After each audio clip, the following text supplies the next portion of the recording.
We're here to talk about money energy and how we can shift that.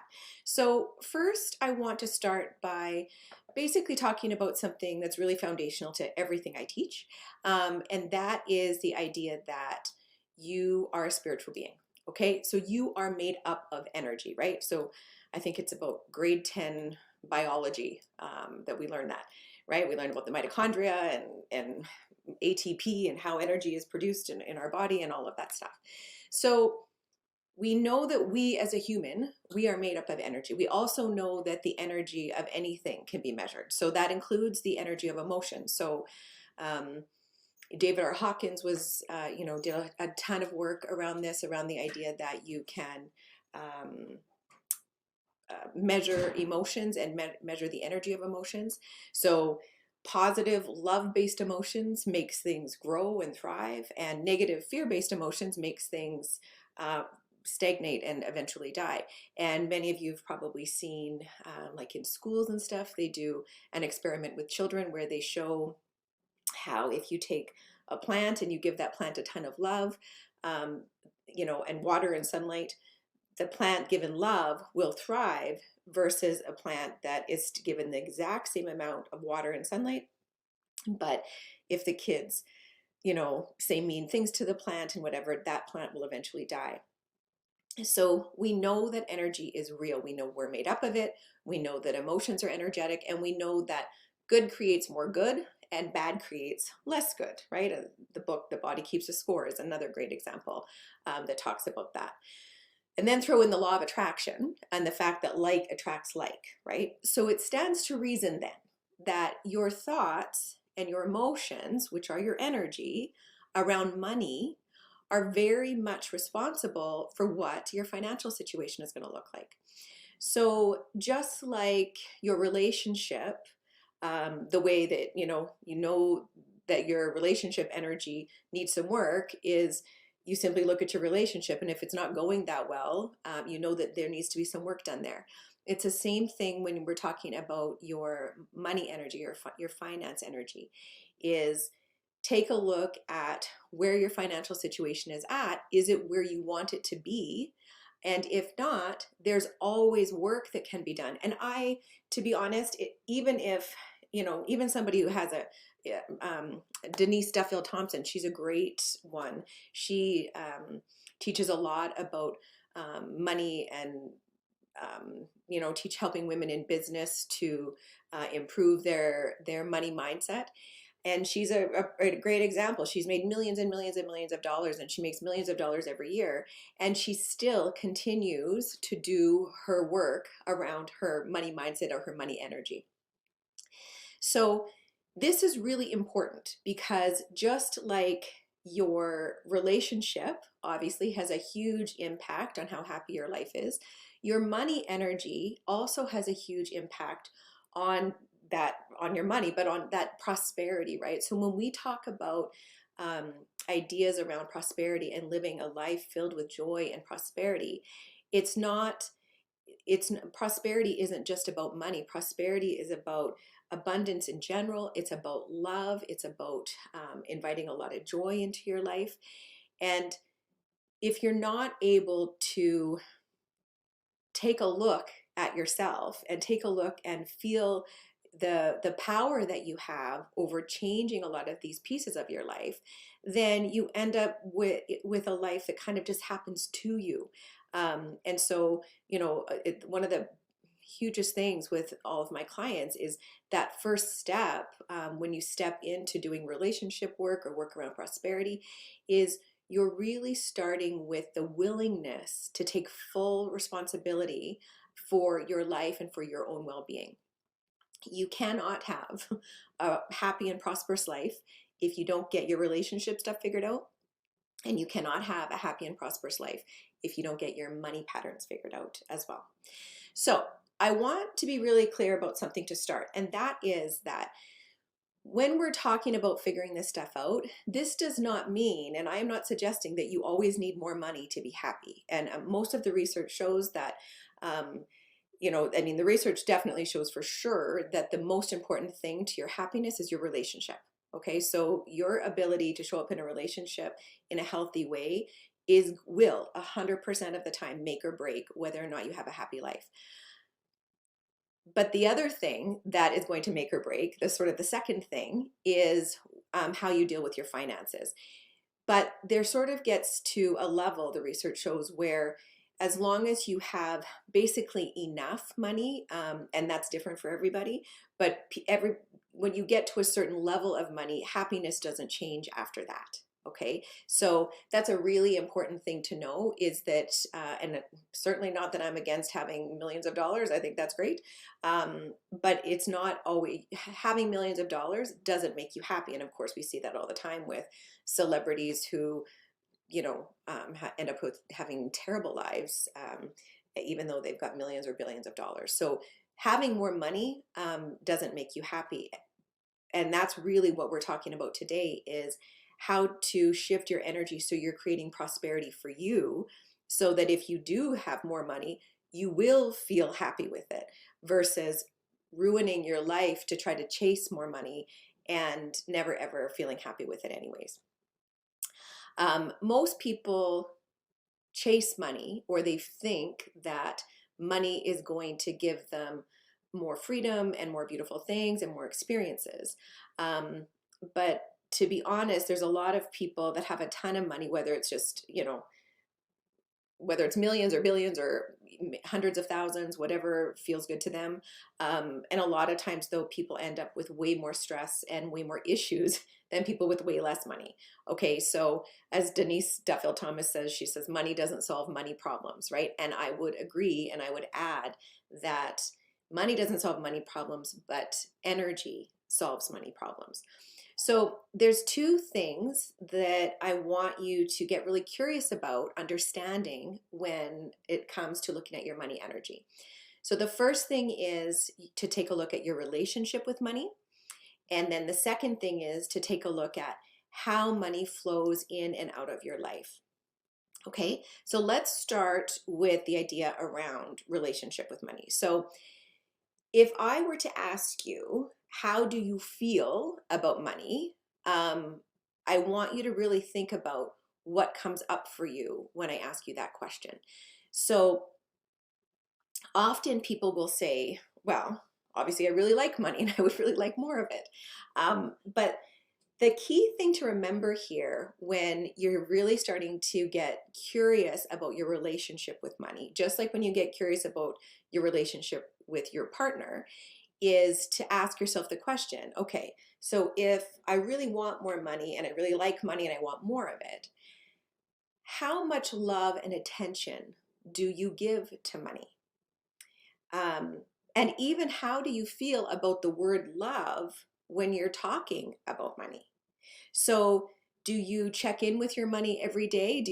Are you staying on top of what's going in and out of your bank account? I was talking to somebody the other day, and this was a client, and there's no shame in this because I've heard this from many, many people. And she was talking about how she had a payment that was coming out. I think it was a student loan payment. So it had been coming out for years. She was now done paying her student loans, but in fact, she hadn't even noticed that she was done paying her student loan. It was a few months went by before she realized that that payment wasn't coming out, right? So it's just an indicator of not really paying a lot of attention to where your money is, how much is coming in and how much is going.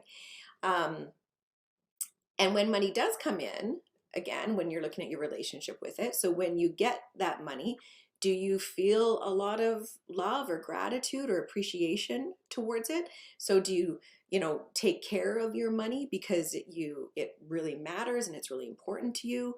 Do you appreciate the money that you have?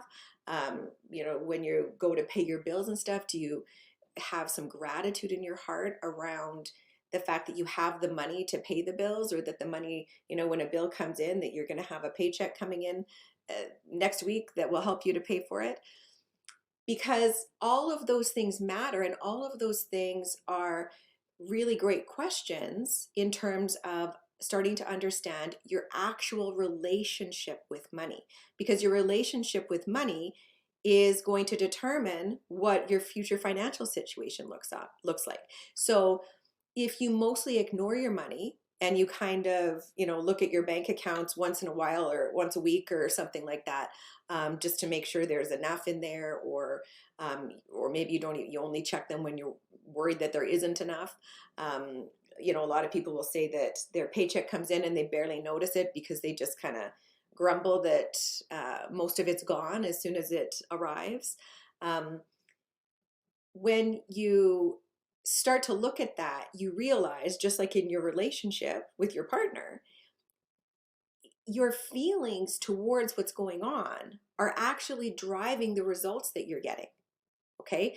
So, another really great question is, just like I said about the word love, even if I say to you, what comes up for you, or how do you feel when I say that money is important or that you should love it? So we were talking on with my clients last night, and one woman, when I said, "How do you feel if I say that you should love money, and or apply love to money?" And she said she felt like it was really greedy to love money, right? And which just that's great. That's a great thing to recognize, because you start to recognize, oh yeah, I do feel like that about money. I feel like it's wrong to make it important. And it's interesting because people have no problem saying they wish they had more or complaining about it, because it is important. It has a huge impact on your life.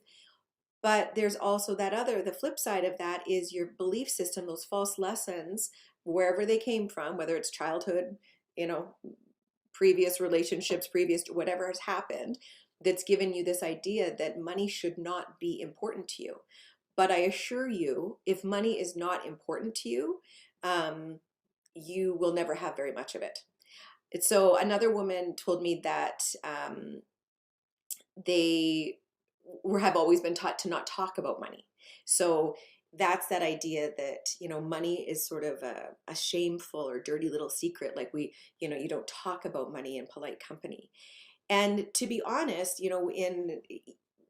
even in the relationship programs that I offer, I always bring money into the picture, because I think that it's that idea that how you do anything is how you do everything.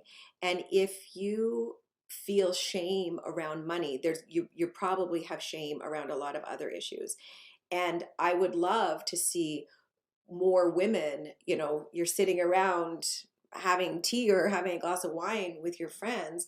I would love to see more women talking about money, talking about, you know, new ideas that they'd like to start a business, or maybe they're already in business, and feeling open and safe to have those discussions without worrying that other women are going to judge them or think, you shouldn't talk so much about that or whatever. These are important topics that impact your entire life. And so, yeah, you should be talking about money, and you should definitely be talking about money within your relationship with your partner, because when you sign up to do life with somebody, to pretend like money isn't a huge part of that doesn't make any sense. And it's setting you both up for failure. Um, so basically, when we take a look at your relationship with money, what we're really looking at is, in order to be somebody who is kind of getting rid of those past false lessons that no longer serve you, and uncovering some of the shame, the embarrassment, that whatever it is around money. You need to get rid of that stuff in order to be the person that then starts moving towards the future, right? So it's easy to say, oh, I would really like more money, and it's this thing over in the future. But you can't create a different future until you start to understand what got you to where you're at right now. So just like any relationship, if you don't pay attention to it, if you feel a lot of shame around it, oh geez, I didn't realize this one is open. Sorry about that. If you just like any other relationship, if you don't pay attention to it, if you feel a lot of shame around it, if you don't show up with it with love and gratitude, and knowing that it's important to you and feeling proud that it's important to you, that relationship is going to suffer, and the patterns in the relationship keep going to reflect back to you exactly how you feel. So your relationship with money is a direct, your finances are a direct reflection of that.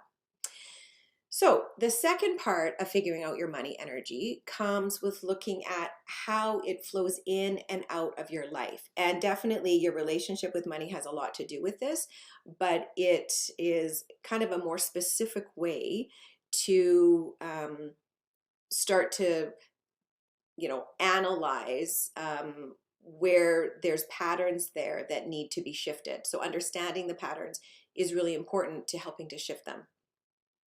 So, first of all, just as I'm talking about your relationship with money and that it's not always just about making more, money flow, when we talk about money flow, is not just about how much money you make. So, that's something that a lot of people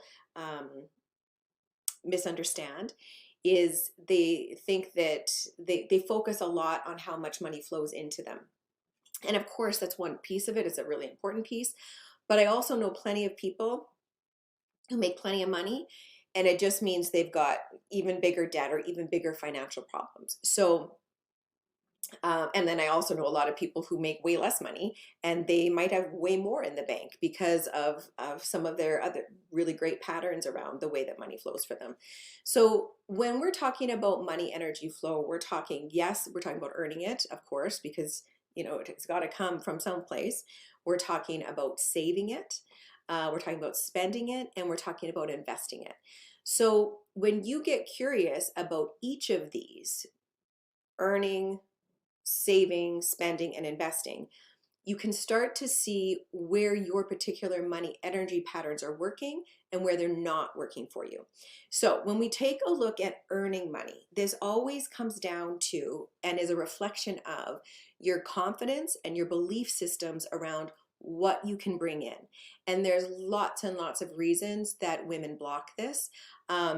One for me, and I think I've shared this before in another video, but one for me around a money block years ago was really always realizing that I felt like the money that I made was the extra money. Okay, so I grew up in a very traditional home. My dad is a rancher. My mom stayed home most of the time when we were small children, and then when we got a little bit bigger, she went and worked, but it was kind of like she worked just for the extra money. And that was the same thing with not all but most of my aunts. They were working for the extra money.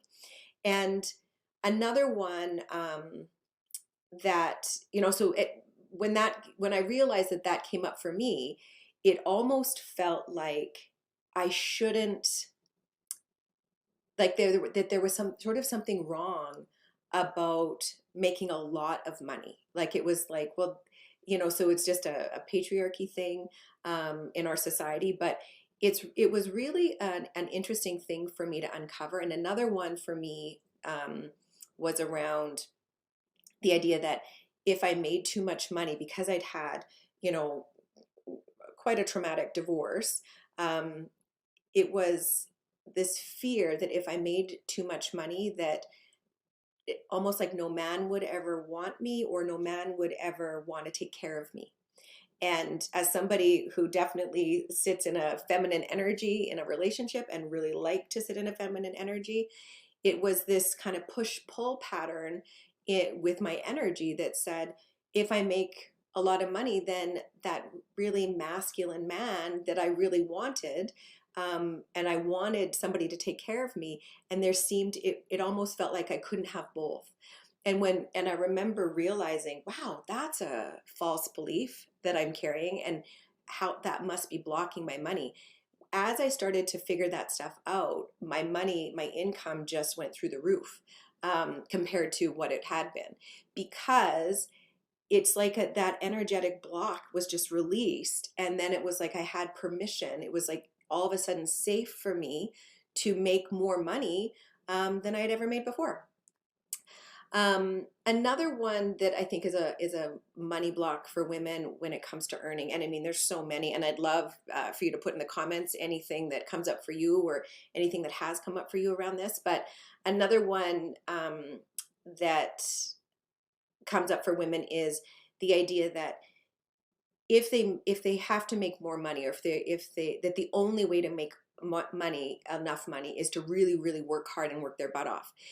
And so many women with children, and I mean, things are getting better, but as I always say, it's still primarily the woman who is the primary caregiver when children are involved.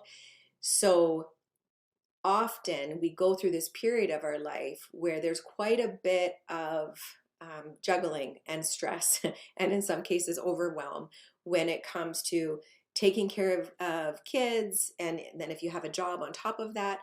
So sometimes it feels like just another thing to do. And so what women end up doing is they end up staying in jobs that are not that great, that they don't make that much money, but still take just as much time as if they had the confidence to do a job that they really love to do. Um, so it's just a block. It's just a false idea that, you know, trying to create your own business, or do something that you enjoy more, that's just not going to work. That it's like the only way to make money is to do something you don't enjoy, or to kind of work your butt off to do it. Okay, saving. This is a huge one when it comes to money flow, because I think it was Frederick Liedman, who talks about the idea that the problem that we have with savings account when it comes to money is that in our mind, the savings account is designed to save me later, right? So if you're one of those people who has always struggled to save money, so maybe you make lots of money and you try to put it away, but then something always happens and you always end up spending that money. That's because energetically and sort of subconsciously, you actually believe that is the whole purpose of the savings account. So it's like you're putting it there for later, and then but later is always not later enough, right? So there's not enough for retirement or whatever. So saving can be a really good, if you have trouble saving, it's a really great indicator around some scarcity issues. So either the scarcity issues are, I have to save a lot of money because I might not have money later. And usually people who do that, what they manifest is a low income for a really long time. So they're always manifesting not having money, they're holding on to it. And by holding on to it too tight, you block the ease and the flow that money should come with. And then the opposite of that is people who have scarcity issues. So they don't save any money, because they feel like, I'm not going to have money later, so I better buy this now. So they end up spending every cent, and they're always in this sort of stress situation. There's always this feeling of there's not enough money. So it's like a hustle throughout their entire life to have money. And the idea of having money just sitting there in the bank breathing feels very foreign to them. So, one of the things to look at around that is to take a look at what feels comfortable for you in terms of a bank account balance. Because some people are completely comfortable with having $0 in the bank.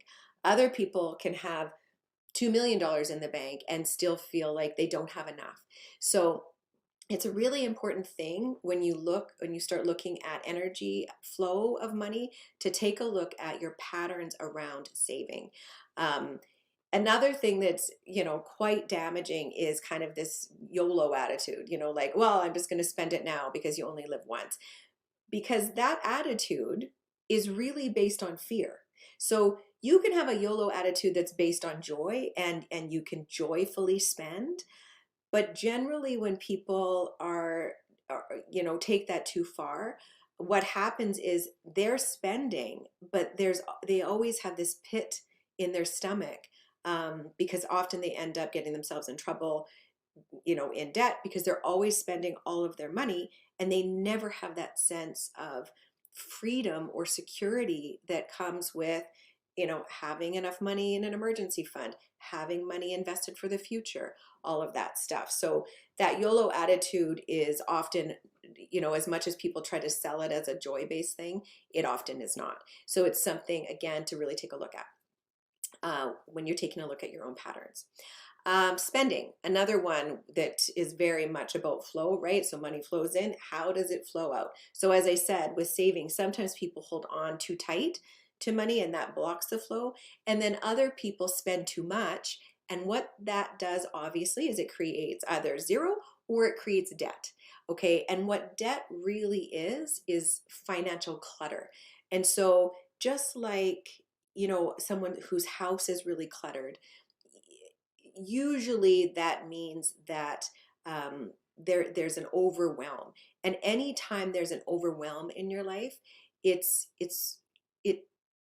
about it's an energetic overwhelm. And so to remove the clutter from your house actually generally affects your debt, because it opens up a sense of ease and freedom and flow, right? But when people are spending too much and creating a bunch of debt, not only do they create clutter with all the stuff they have, or even if they've, purchased a lot of trips and that's where their debt's from, that debt is just financial clutter and it needs to be cleaned up in order to start moving forward and step into a different energy around ease. And then, of course, the final one around flow is around investing. And there's so many things that, as women especially, block their ability to invest because they're scared of it. They think that, investing is kind of for other people, it's for rich people. Or they always feel like, I never, ever, ever have enough money as it is, so I have nothing to invest. But what's interesting, and I try this with my clients all the time, is to start putting away 10% of everything you get. And people will think, well, I can't do that. I can't do that.